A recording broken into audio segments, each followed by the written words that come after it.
Hi, I'm Matt Collins. I'd like to welcome you to Bob Weber Auto Mart on Douglas Avenue here in Racine, across from Douglas Park. We specialize in 1-year-old, low mileage, almost new cars. And if you'd like to stop by and see them, or see them on our website, bobweberautomart.com, we could save you between $5,000 and $10,000 on your next almost new car purchase.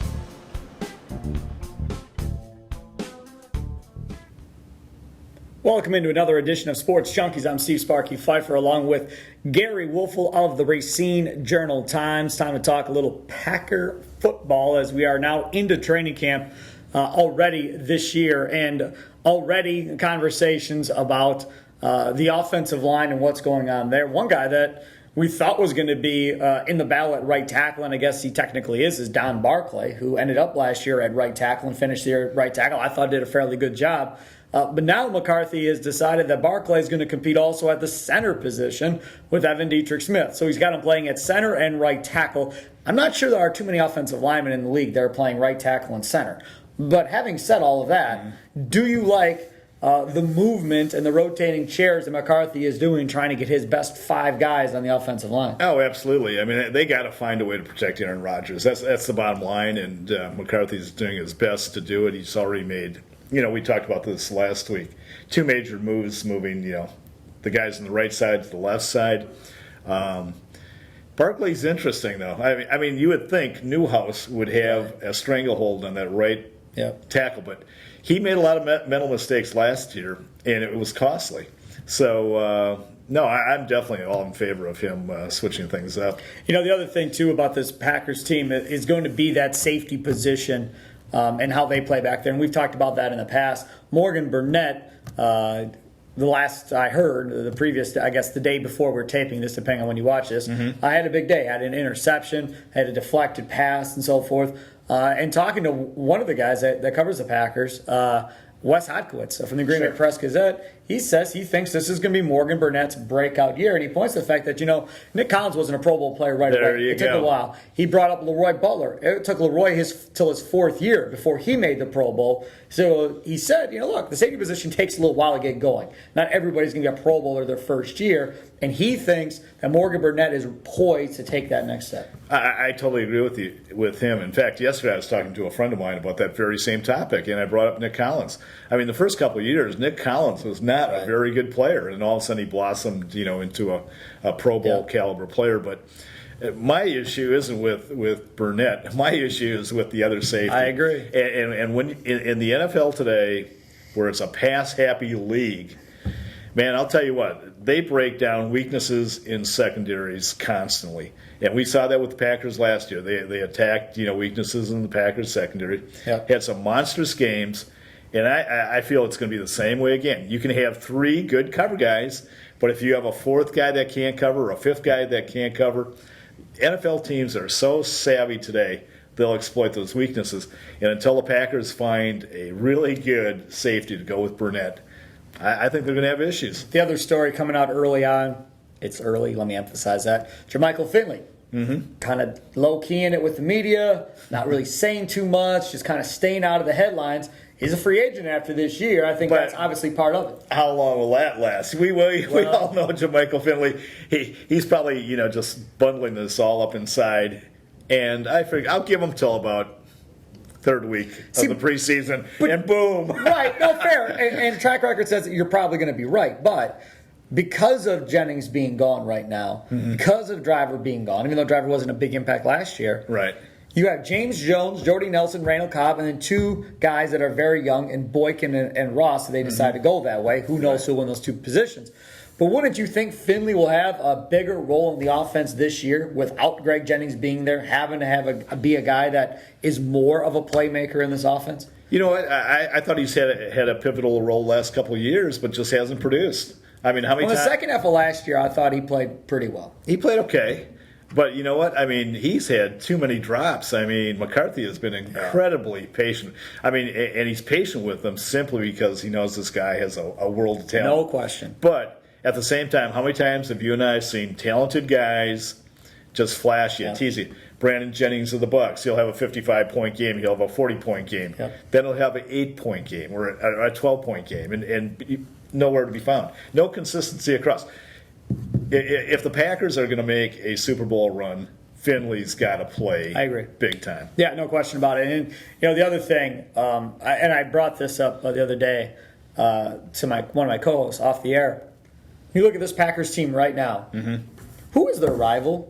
Back in the day when Leroy and Brett were there, it was the Cowboys. Now, Right. the Cowboys didn't view the Packers that way, but the Packers viewed the Cowboys that way because they couldn't get over the hump. They couldn't beat them. Packer fans hated the Cowboys. Packers hated the Cowboys. They didn't want to go to Dallas. You knew that was a rival.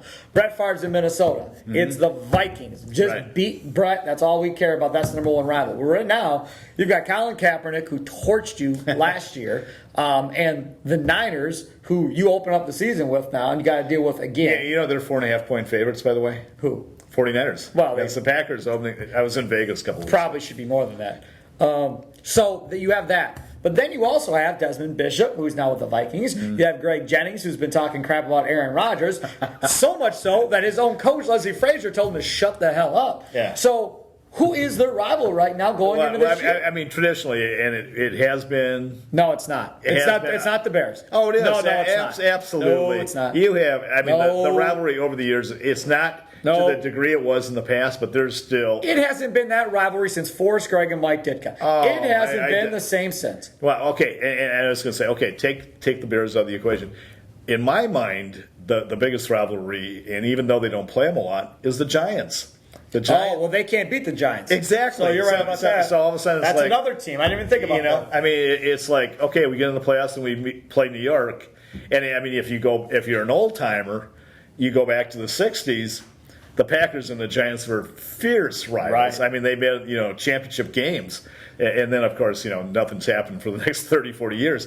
But I think there's a little rivalry there that when they meet each other, that the Giants subconsciously believe they have the Packers number, that they can't play physical football with the Giants. When you're looking at it right now as a fan of the Green Bay Packers, what teams right now going into the season do you say are better than the Packers in the NFC right now? I mean, the Niners, I think we all agree the Niners have to be the best team in the NFC heading into the season, right? You know what? I am, but I say it grudgingly. Oh, I don't care what you say. Yeah, How you say it. It's the fact. Fact is, they're the best team. You can make a statement for that. But Okay, I will. Okay, now go past San Francisco. Okay, past San Francisco? Is Seattle better than the Packers? No, I definitely don't. And you know what? The odds makers in Vegas have Seattle ahead of Green Bay. As do I. But they just lost Percy Harvin. It doesn't matter. Oh, it does matter. No, it doesn't, because Percy Harvin wasn't on the team last year. That was just an added luxury. Oh, it was a huge luxury. No, right, but they never got him. So they're the same team as last year. But I don't think they're that great. I think the stars were aligned for Seattle last year. I really do. The key, again, is Russell Wilson. I mean, Russell Wilson, I feel sorry for this guy. When he was at Wisconsin, I thought he was the best player in college football. Nah, he got overlooked for the Heisman, right? I thought last year he was the best rookie quarterback, and that includes RG3, Luck. I mean, go right down the line. He had a phenomenal year. Nobody talks about Russell Wilson. No. I mean, but again, there are some people that think Russell Wilson's year was a fluke. I don't buy that at all. I think he's just a tremendously smart quarterback. Yeah. But I don't think he's going to have the same type of year that he had last year. And if they don't, that'll be a difference. All right, so you don't think Seattle's there. I think Seattle's in front of the Packers as well. The Atlanta Falcons, they go out and add pieces on offense and defense. The biggest piece, obviously, that people know on offense is Steven Jackson. Now, Huge Atlanta looks at the Packers like the Packers look at the Giants, because Atlanta can't beat the Packers. Exactly. They got a mindset there. But I love that organization. I mean, in all sports, I love the Falcons organization more than everything. I mean, they really want to win. I mean, when they went out and got Julio Jones. When they went out, they made one of the boldest draft day decisions ever to go up and get Julio Jones. They go out and get Tony Gonzalez when everybody thought he was washed up, and he played, 3 great years for him. Now they go out and get Steven Jackson. I mean, I just love what they do. I'll let Thomas Dimitroff, I think he's one of the best GMs, in sports. So there's the Falcons. Now, you say the Packers are in front of them or not? No. Packers are not in front of them. I would say they're even. I really do. I like both teams equally well. The New York Football Giants. Toss-up. You don't know which Giant team is going to show up. I mean, Tom Coughlin looks like, he's the greatest coach ever one year, and then the next year they want to fire him. Right. I mean, I just don't get it. I mean, it's just, a crazy, crazy mix in New York. Minnesota, But I don't think they're as good as Green Bay now. the Minnesota Vikings. Definitely not. Definitely not. No question. I mean, you got Ponder. I mean, Ponder's not. They have Adrian Peterson, They do have Adrian Peterson. who the Bears attempted to put like 8 guys in the box, and he ran through all of them last year. But again, the odds are you still need the quarterback to win, to get you over the hump. I mean, you look at the teams that got there, their quarterbacks were cutting above everybody else, especially in the playoffs. The New Orleans Saints with the return of Sean Payton.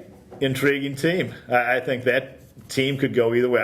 I fully expect them to be good. I don't think there's any question about it, but whether they can Be great. take it to the next level, I'm not so sure. But having Peyton back, that's huge for that team. He's Gery Woelfel of the Racine Journal-Times. I'm Steve Sparky. Fifer. This has been another fabulous edition of Sports Junkies here at RacineSportsZone.com. If you like the video, feel free to email Gery and let him know. If you didn't like the video, Send it to Steve. If you didn't like the video, tell Greg Geeson it was his fault. Enjoy the rest of your day, and thanks for watching Sports Junkies.